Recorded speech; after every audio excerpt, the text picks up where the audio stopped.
তো hey guys, কেমন আছেন সবাই? আশা করি আপনারা ভালো আছেন, আমিও ভালো আছি।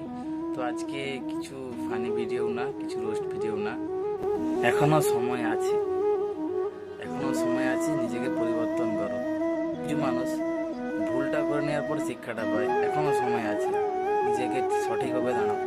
যখন তুমি 4 বছর বা 5 বছর পর দেখবে তোমারই বন্ধু, এখন তুমি ঘুরছো, খেলছো বা যা হোক করে সময়টা কাটিয়ে দিচ্ছ, সময়ের মূল্যটা বুঝছো না, সময়ের মূল্যটা বুঝছো না, সেটা এখন বুঝতে পারবে না 4 বছর পর যখন তোমার একটা বন্ধু থাকবে।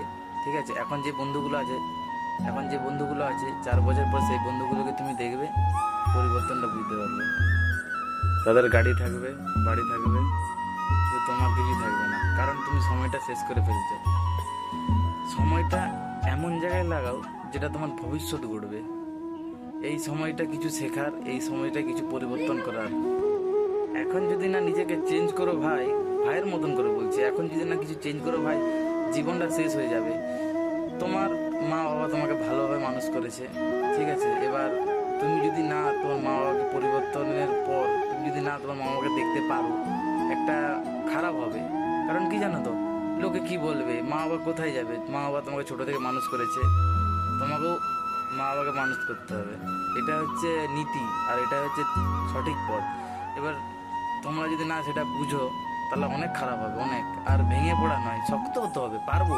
কোনো জিনিসে হাল ছেড়ে দেওয়া যাবে না, পারবো, নিশ্চয়ই পারবো। একদিন পারিনি, 2 দিন পারিনি, 3 দিন পারিনি, 4 দিন পারিনি, 5 দিন পারিনি, কিন্তু একটা সময় আসবে সে নিশ্চয়ই পারবে। হাল ছেড়ে দেবে না, হাল ছেড়ে দিলে সব শেষ। হাল না ছাড়লে সবই ভালো হবে। জীবনের প্রতিটা মুহূর্ত সুন্দর। জীবনের মধ্যে এমন কিছু ঘটে যায়নি যে নিজেকে শেষ করে দেবো বা নিজেকে খারাপ ভেবে দূরে চলে যাব, কিছু হয়নি। এই শুরু এখন সেইভাবেই কাটাতে হবে, সেইভাবেই জীবনযাপন করতে হবে, নাহলে কিন্তু ভাই ভবিষ্যৎ খুবই খারাপ। ভাই এই দুনিয়াটা চলছে পয়সার জন্য। এই দুনিয়াটা এখন থেকে যদি না কামাতে শেখো না, পরে খুব ভবিষ্যৎ খারাপ হবে, খুবই খারাপ হবে। কেউ বলবে না, কেউ বোঝাতে আসবে না। এই যে আমি ভিডিওটা বানাচ্ছি তোমাদেরকে ভালোভাবে সচেতন করতে, আমি যে বলছি না, আমি খুব একটা বিপদের উপর দিক দিয়ে পেরিয়েছি, সে পরে একদিন জানানো যাবে, ঠিক আছে, পরে একটা কিউনে ভিডিও রাখবো, ওখানের মধ্যে জানানো যাবে। খুবই পরিস্থিতি খারাপ গেছে, খুবই, মানে কি বলবো, আমার মতন ছেলে বলে আমি দ্বিতীয়বার এই ভিডিও বানাতে এসেছি, নাহলে খুব সিচুয়েশন খারাপ যায় আমার। তা বলে ভেঙে পড়িনি, আবার ক্যামেরাটা খুলেছি, আবার ভিডিওটা চালু করেছি। এটার মানে হচ্ছে এটা যে হাল ছাড়বে না, নিশ্চয়ই হবে, একদিন না একদিন সফলতা পাবে। যখন তুমি একটা টার্গেট রাখবে না যে আমার এতদিনের মধ্যে এত কিছু করতে হবে, যেটা না হওয়ার ছিল সেটাও পাবে না। টার্গেট মিস করবে না, টার্গেট যদি মিস করে তাহলে গেল, টার্গেট মিস করা যাবে না।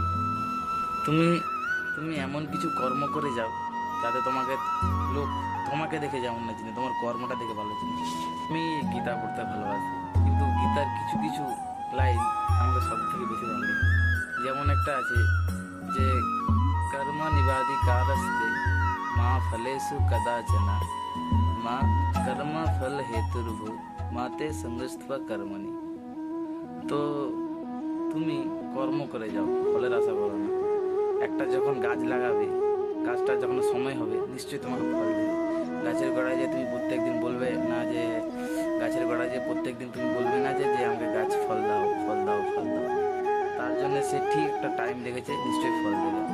তো অতএব আমাদের জীবনে এরকমই, এখন কষ্ট করতে হবে, হাল ছাড়া যাবে না, নিশ্চয়ই সফলতা পাবে, সফলতা নিশ্চয়ই পাবে। এর মানে না যে আমি হাল ছেড়ে দেবো, হাল ছেড়ে দেওয়া মানে সব শেষ, ভবিষ্যৎ গড়তে পারবে না। ভবিষ্যৎ গড়ার জন্য কিছু করতে হবে। আজকের ভিডিওটা কেমন লাগলো বলবেন।